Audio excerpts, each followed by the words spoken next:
क्या सच में सिर्फ 2 मिनट, जी हाँ, 2 मिनट से भी कम समय में किसी का झूठ पकड़ा जा सकता है? अब आप सोच रहे होंगे कि ये कोई जादू है, लेकिन नहीं, ये एक ऐसी प्राचीन कला है जो हजारों साल पुरानी होने के बावजूद आज के जमाने में भी बिल्कुल सटीक बैठती है। आज के इस विश्लेषण में हम इसी रहस्य से पर्दा उठाने वाले हैं। हम बात कर रहे हैं महान रणनीतिकार चाणक्य की चाणक्य नीति की। तो चलिए बिना देरी किए सीधे गहराई में उतरते हैं और देखते हैं कि कैसे ये 7 प्राचीन नियम आज हमारे रोजमर्रा के जीवन में झूठ पकड़ने के काम आ सकते हैं। तो क्या वाकई 2 मिनट में झूठ पकड़ा जा सकता है? इसे समझने के लिए हमें इतिहास के पन्नों में थोड़ा पीछे जाना होगा। महान गुरु चाणक्य और उनके शिष्य चंद्रगुप्त मौर्य का एक बड़ा ही दिलचस्प प्रसंग है।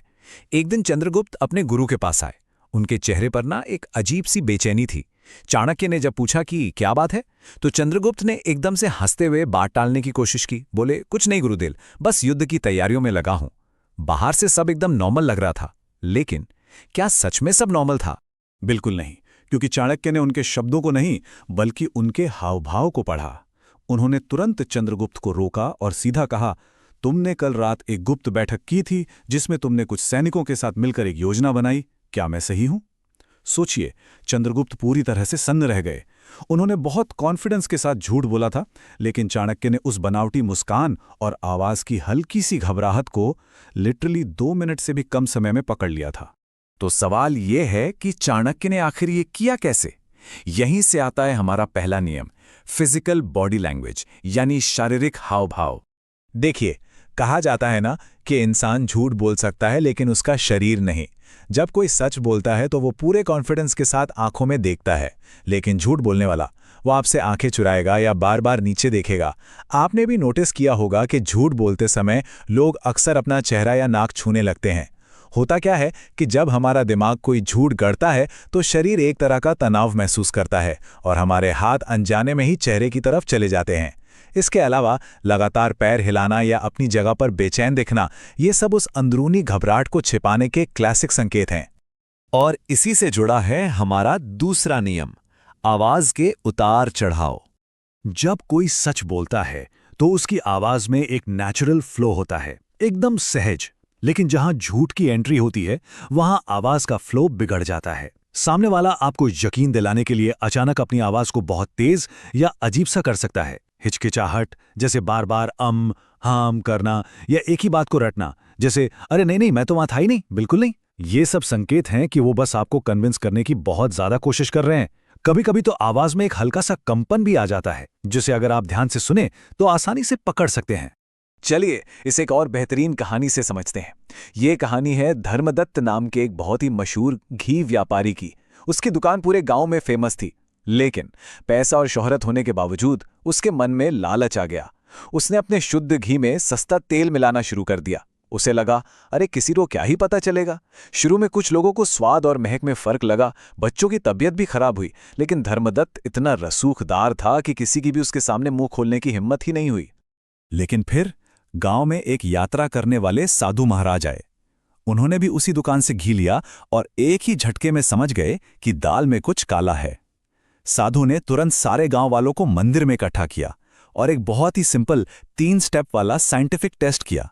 उन्होंने थोड़ा सा घी का सैंपल लिया, उसमें रुई डालकर एक दीपक बनाया और सबके सामने उसे जला दिया। और फिर जो हुआ वो एकदम चौंकाने वाला था। जैसे ही दीपक जला, उसमें से एकदम काला धुआं निकलने लगा और चारों तरफ एक बहुत ही अजीब सी बदबू फैल गई। अब हम सब जानते हैं कि शुद्ध घी ऐसे तो बिल्कुल नहीं जलता। इस एक छोटे से पर अकाटे टेस्ट ने व्यापारी के झूठ का पूरा महल गिरा दिया। धर्मदत्त का चेहरा एकदम सफेद पड़ गया। मतलब आप झूठ को कितनी भी चालाकी से क्यों न छिपा लें, वो अपना कोई ना कोई निशान पीछे छोड़ ही जाता है। धर्मदत्त की इस कहानी से हम बढ़ते हैं अपने तीसरे नियम की तरफ। कहानी में विरोधाभास, यानी बातों का आपस में न मिलना। सच्चाई की सबसे अच्छी बात क्या है कि वो हमेशा एक सी रहती है, उसे याद नहीं रखना पड़ता। लेकिन एक झूठी कहानी को याद रखना, भाई ये बहुत थका देने वाला काम है। जब आप किसी से एक ही सवाल थोड़े घुमाकर या कुछ समय बाद पूछते हैं तो झूठ की परतें अपने आप खुलने लगती हैं। मान लीजिए पहले किसी ने कहा, मैं तो पूरा दिन घर पर ही था, और फिर बातों बातों में आधे घंटे बाद कह दिया, अरे जब मैं दोस्त से मिलने बाजार गया था ना। अब देखिए, ये दोनों बातें एक साथ तो सच नहीं हो सकती। बस थोड़ा धैर्य रखकर सुनने की जरूरत है और ऐसे कॉन्ट्राडिक्शंस एकदम शीशे की तरह साफ दिखने लगते हैं। अब आता है हमारा चौथा नियम, भावनाओं की गहराई को परखना। देखिए, सच्ची भावनाएं ना वो अंदर से आती हैं, बिल्कुल स्वाभाविक होती हैं। लेकिन नकली भावनाएं एकदम थोपी हुई और ओवर एक्टिंग जैसी लगती हैं। जैसे हो सकता है कोई बहुत जोर जोर से रोने या दुखी होने का नाटक कर रहा हो, लेकिन अगर आप ध्यान से देखेंगे तो उसकी आंखों में एक भी असली आंसू नहीं होगा। या फिर कोई आपकी सफलता पर बहुत खुश होने का दावा कर रहा हो, लेकिन उसके चेहरे पर वो असली वाली चमक ही ना हो। अक्सर इस नकलीपन को छिपाने के लिए लोग अपने चेहरे को हाथ से ढक लेते हैं या फिर नजरें चुराने लगते हैं। पांचवा नियम बहुत ही कमाल का है, समय का दबाव। समय एक झूठ बोलने वाले इंसान का सबसे अच्छा दोस्त होता है। क्यों? क्योंकि उसे कहानी गढ़ने के लिए टाइम चाहिए। लेकिन अगर आप अचानक से उस पर समय का दबाव डाल दें, तो यही उसका सबसे बड़ा दुश्मन बन जाता है।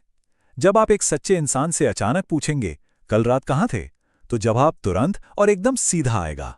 लेकिन अगर इंसान झूठ बोल रहा है, तो इस अचानक आए सवाल से वो घबरा जाएगा। वो टालमटोल करेगा, सोचने के लिए टाइम मांगेगा या मन ही मन नया जवाब बनाने के लिए इधर उधर देखने लगेगा।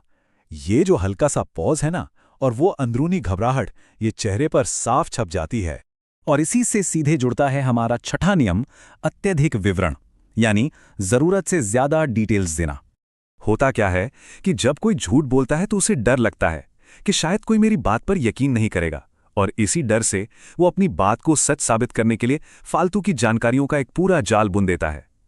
आप खुद सोचिए, एक सच्चा जवाब कितना सीधा होता है। मैं बाजार गया था, बस। लेकिन एक झूठी कहानी वो कुछ ऐसी होगी, मैं बाजार गया था, फिर मैंने वहां एक लाल रंग की गाड़ी देखी, फिर अचानक से इतनी तेज बारिश शुरू हो गई और फिर मुझे अपना एक पुराना दोस्त मिल गया। ये सारा एक्स्ट्रा मसाला सिर्फ इसलिए डाला जाता है ताकि आप उलझ जाएं और आपका ध्यान असली सच्चाई से भटक जाए। और अब हमारा आखिरी और शायद सबसे जरूरी सातवां नियम, गट फीलिंग, यानी अपने अंतर्मन की आवाज पर भरोसा करना। हम लोग अक्सर लॉजिकल सबूत ढूंढने के चक्कर में अपनी उस अंदर की आवाज को इग्नोर कर देते हैं, जो असल में बहुत पावरफुल होती है। ये गट फीलिंग कोई जादुई चीज नहीं है। हमारा जो अवचेतन मन यानी सबकॉन्शियस माइंड है, वो कॉन्शियस माइंड से कहीं ज्यादा तेजी से चीजों को प्रोसेस करता है। जब सामने वाला बात कर रहा होता है, तो आपका दिमाग उसके चेहरे के भाव, शरीर की हरकतों और आवाज के बदलावों को एक साथ स्कैन कर रहा होता है। और जब ये सारी चीजें आपस में सिंक नहीं होती, तो आपका दिमाग एक सिग्नल देता है कि बॉस कुछ तो गड़बड़ है। इसलिए जब भी ऐसा लगे कि बात सही नहीं लग रही, तो उस आवाज को अनसुना बिल्कुल मत कीजिए। इन सातों नियमों को जानने के बाद जरा एक बार उस घी व्यापारी की कहानी के निष्कर्ष पर वापस चलते हैं। चाणक्य ने चंद्रगुप्त को जो सबसे बड़ी बात सिखाई थी, वो यही थी। अगर गांव वालों ने पहले ही दिन अपने शक पर आवाज उठाई होती, तो शायद बच्चों को बीमार नहीं पड़ना पड़ता। जब हम जानते हुए भी अपनी आंखें बंद कर लेते हैं ना, तो हम खुद रोजमर्रा के जीवन में धोखे को पनपने का मौका देते हैं। ये हमारी जागरूकता ही है जो इस बेईमानी का अंत कर सकती है। तो इस पूरी चर्चा का निचोड़ बस इतना है कि झूठ पकड़ना कोई चमत्कार या सुपर पावर नहीं है। ये बस ऑब्जर्वेशन, थोड़े से धैर्य और समझदारी की बात है। बॉडी लैंग्वेज हो, आवाज हो या कहानी का कॉन्ट्रडिक्शन, सच हमेशा अपना रास्ता निकाल ही लेता है। अब सबसे बड़ा सवाल यह है कि जब समाज अपनी आंखें बंद कर लेता है तो धोखा पनपता है। तो क्या अब समय नहीं आ गया है कि हम अपने आसपास की दुनिया को इन सातों नियमों की कसौटी पर परखें? इसी एक विचार के साथ आज का ये विश्लेषण हम यहीं खत्म करते हैं। सोचिएगा जरूर।